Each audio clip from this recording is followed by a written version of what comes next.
रीवा जिले की त्योंथर तहसील में पदस्थ रहे अनुविभागीय अधिकारी राजस्व पीएस त्रिपाठी का स्थानांतरण त्योंथर से सिंगरौली अपर कलेक्टर के रूप में हुआ है। त्योंथर तहसील के तहसीलदार राजेंद्र शुक्ल एवं कर्मचारियों के साथ अधिवक्ता संघ त्योंथर द्वारा विदाई समारोह का आयोजन किया गया, जिसमें सबसे पहले शाल और माल्यार्पण के साथ स्वागत किया गया।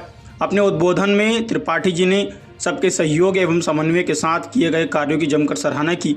त्योंथर में उनका सबसे प्रशंसनीय और महत्वपूर्ण कार्य रहा कि 86 एकड़ भूमि को मध्य प्रदेश शासन घोषित किया, जो सदैव त्योंथर वासियों के लिए स्मरणीय होगा।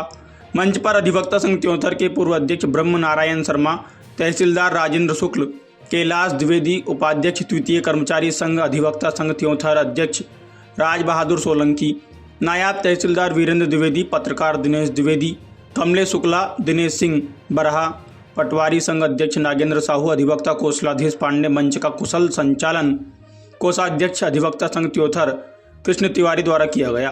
पटवारी एवं तहसील स्तरीय सभी कर्मचारी उपस्थित रहे। आइए आपको सुनाते हैं पीएस त्रिपाठी जी की जुबानी उन्होंने क्या कुछ कहा। हमारे संवाददाता कमलेश शुक्ला के साथ दिनेश द्विवेदी की स्पेशल रिपोर्ट। ब्रह्मनारायण शर्मा जी जो अधिवक्ता संघ के लगातार समय तक अध्यक्ष रहे, और मैं तो इनको यहाँ का पितामह ही मानता हूँ, क्योंकि मैं पहली बार रीवा में 99 में आया, तो तब से मैं नाम सुनता था कि त्योंथर में कोई ब्रह्मनारायण शर्मा जी अधिवक्ता हैं, और लेकिन साथ में काम करने का अवसर नहीं मिला, मार्गदर्शन का। तो ये मेरी इच्छा लगा बहुत पहले से थी, लेकिन अंत समय में अवसर मिला, ये भी मेरा सौभाग्य है। मंच पर उपस्थित आदरणीय तहसीलदार साहब शुक्ला जी, द्विवेदी जी, अधिवक्ता संघ के अध्यक्ष आदरणीय सोलंकी जी, सौरभा के आदरणीय द्विवेदी जी, यहाँ पर सभी उपस्थित पटवारी साथी, तहसील के कर्मचारी साथी, अपने सभी पत्रकार साथी तथा उपस्थित सभी गणमान्य नागरिक इस क्षेत्र के। अभी जैसा बताया गया, वास्तव में मैं जैसे ही पोस्टिंग हमारी हुई, जुलाई में हुई और अगस्त में ही ट्रांसफ़र ऑर्डर सिंगरौली का आ गया, तो काम करने का कोई एक, जैसे भले आदमी 2 महीने 3 महीने भी रहे, लेकिन निश्चितता रहे कि हमको अभी रहना है, कब तक रहना ये बताना रहे, तो उसके काम करने का उत्साह अलग होता है।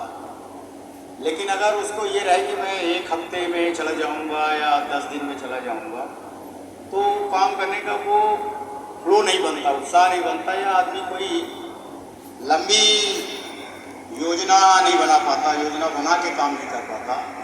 और मैं समझता हूँ प्रशासन में काम बहुत अच्छी तरह से तभी होता है जब आदमी एक योजना बना के और काम प्रारंभ करे, उसको पालन करने का। तो जो भी कहिए, सहयोग से ये अवसर नहीं मिल पाया हमको, तो मैं समझता हूँ कि काम करने का सही जो है अवसर हमको नहीं मिल पाया।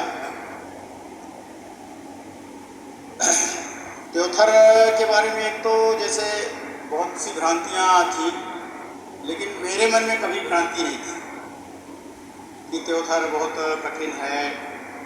ऐसा लोग चर्चा करते रहते थे, अधिकारी या क्षेत्र के लोग, वे त्योंथर बहुत ही कठिन है, वहाँ के अधिवक्ता बहुत लड़ाकू हैं, इस टाइप की मतलब जिले में भ्रांतियाँ थी।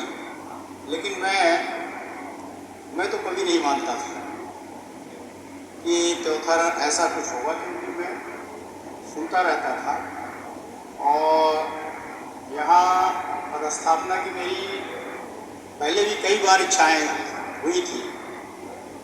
मैं चित्रकूट में ही था, ऐसे ही जब मेरी वहाँ पोस्टिंग हुई तभी मेरा ट्रांसफ़र हो गया सीधी के लिए।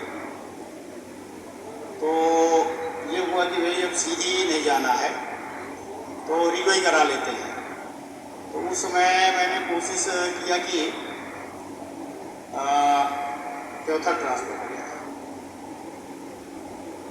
लगभग निश्चित ही था, लेकिन फिर वहाँ के लोग लग गए, चित्रकूट के लोग कि नहीं आपको जाने ही नहीं देंगे, और वो लोग लग गए और मतलब सीधी का ट्रांसफ़र कैंसिल हो गया।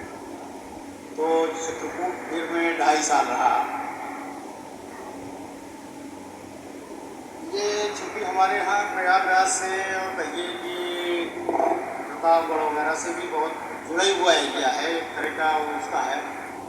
तो मतलब मेरे पिताजी की इच्छा बहुत रहती थी कि त्योथर में पोस्टिंग।